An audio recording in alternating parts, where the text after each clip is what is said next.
கொங்கு மண்டல தங்கங்களே, திருப்பூர் பகுதி மக்களே,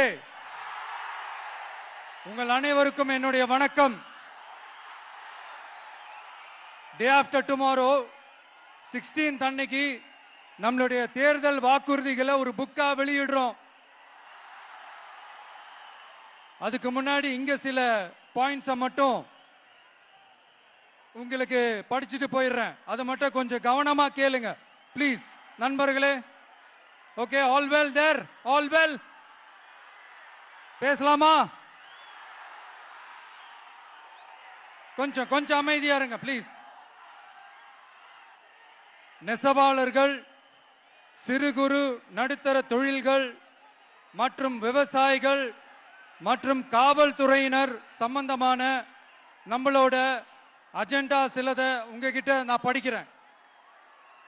ஒன்று, நெசவாளர்களின் தயாரிப்புகளை நேரடியாக சர்வதேச சந்தைகளில் விற்பனை செய்வதற்காக அரசுக்கு சொந்தமான ஒரு உலகளாவிய இ காமர்ஸ் பிராண்ட் உருவாக்கப்படும்.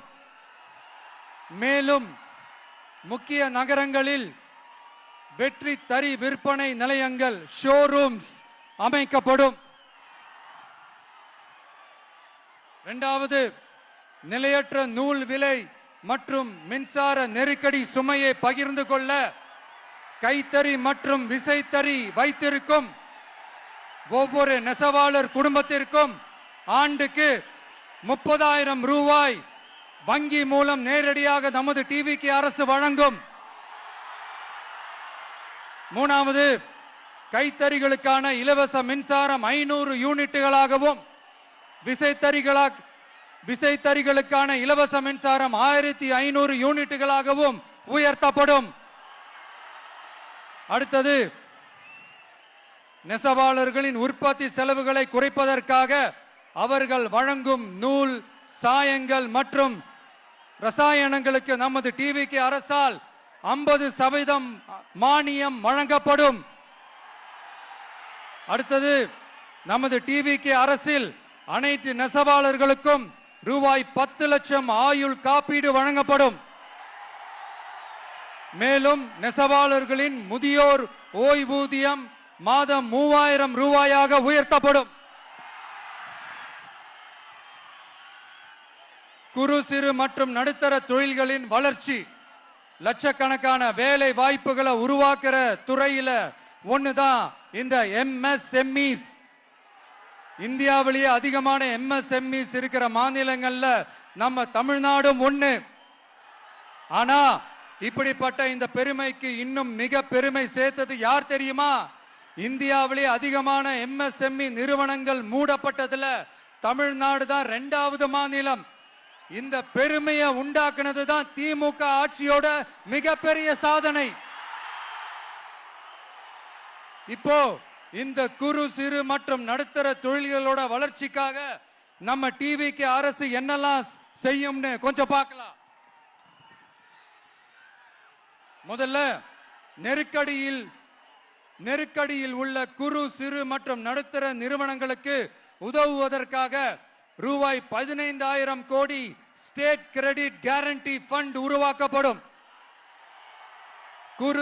இரண்டாவது, குறு சிறு மற்றும் நடுத்தர நிறுவனங்கள் மூடப்படுவதற்கான மிகப்பெரிய காரணங்களில் ஒன்று 400% மேல உயர்ந்துள்ள பீக் ஹவர்ஸ் மின் கட்டணம்.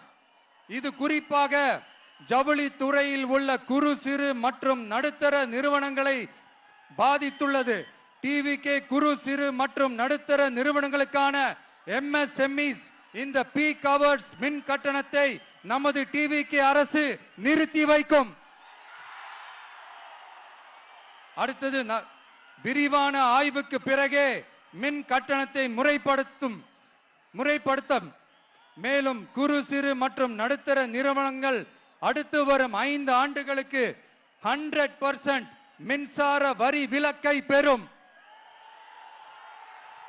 அடுத்தது, குறு சிறு மற்றும் நடுத்தர நிறுவனங்கள் உலகளவில் போட்டி போடுவதை உறுதி செய்வதற்காக அவற்றை நவீனமயமாக்க ஒரு யூனிட்டுக்கு ரூபாய் 50 லட்சம் வரை என்ற அளவில் 35% நேரடி மூலதன மானியத்தை நமது டிவிகே அரசு வழங்கும்.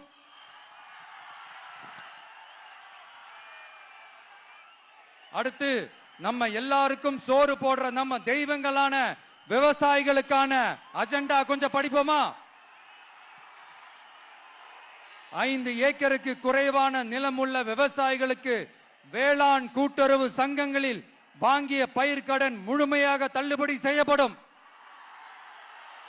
5 ஏக்கருக்கு மேல் உள்ள விவசாயிகளுக்கு 50% தள்ளுபடி செய்யப்படும். அடுத்தது குறைந்தபட்ச ஆதரவு விலைக்கு எம்எஸ்பி சட்டப்பூர்வ உத்தரவாதம் வழங்கப்படும்.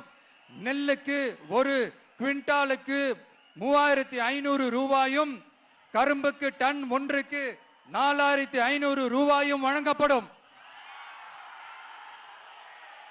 உழவர்களின் தோழன் திட்டத்தின்படி குத்தகை விவசாயிகள் மற்றும் விவசாய தொழிலாளர்களுக்கு ஒரு குடும்பத்திற்கு ஆண்டுக்கு ரூபாய் 10,000 அவர்களின் நேரடி முதலீட்டு ஆதரவு தொகையாக வழங்கப்படும். 100% பயிர் காப்பீட்டு திட்டத்தின்படி பயிர் பாதுகாப்பு உறுதி செய்யப்படும்.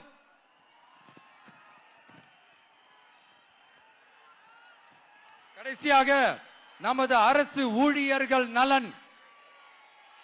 அரசு ஊழியர்களின் நலனுக்காக பழைய ஓய்வூதிய திட்டம் மீண்டும் வழங்குவது குறித்து நமது டிவிகே அரசு கனிவுடன் பரிசீலித்து மதிப்பீடு செய்யும். அடுத்தது 5 அல்லது அதற்கு மேற்பட்ட ஆண்டுகள் தொடர்ச்சியாக அரசு பணியை நிறைவு செய்துள்ள அனைத்து தற்காலிக ஆசிரியர்கள், செவிலியர்கள் மற்றும் எழுத்தர் பணியாளர்களை நமது டிவிகே அரசு பணி நிரந்தரம் செய்யும். 3வது, பதவி உயர்வுக்கு பணம் பெறும் கலாச்சாரத்தை நமது டிவிகே அரசு முடிவுக்கு கொண்டு வரும். அனைத்து அரசு ஊழியர்களின் இடமாற்றங்களும் வெளிப்படையான மற்றும் கால வரையறைக்கு உட்பட்ட முறையில் நடைமுறைப்படுத்தப்படும். 4வது, காவலர்களின் அடிப்படை மாத ஊதியத்தை 18,200 ரூபாயிலிருந்து 25,000 ரூபாயாக நமது டிவிகே அரசு உயர்த்தும். அதிக மன அழுத்தம் உள்ள பணிகளில் ஈடுபடும் காவலர்களுக்கு பணிப்படியாக மாதம் 1000 ரூபாய் கூடுதலாக வழங்கப்படும். காவலர் நலன் மற்றும் பணி நிபந்தனைகள் சட்டத்தை, அதாவது police welfare and working conditions act, நமது டிவிகே அரசு இயற்றும். அச்சட்டத்தின்படி காவலர்களின் பணி நேரங்கள் முறைப்படுத்தப்படும். அதிக பணி சுமை கொண்ட காவலர்களுக்கு வாரத்திற்கு ஒரு சுழற்சி முறை விடுமுறையை உறுதி செய்யப்படும். சலவை படியை, அதாவது வாஷிங் அலவன்ஸ் 500 ரூபாயிலிருந்து 1000 ரூபாயாக உயர்த்தப்படும்.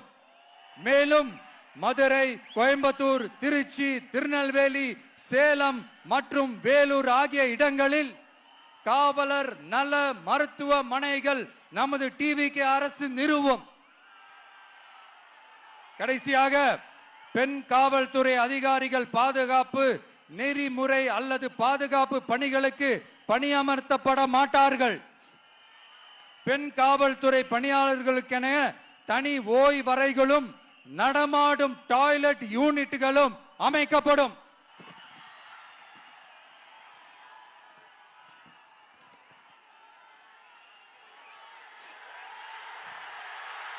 நீங்க எல்லாரும் இந்த விஜய 100% நம்பலாம்.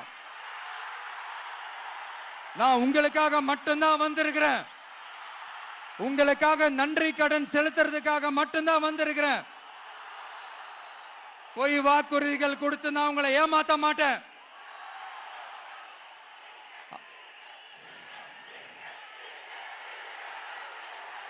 அதனால உங்க அண்ணனுக்கு, உங்க தம்பிக்கு, உங்க மகனுக்கு, உங்க பிள்ளைக்கு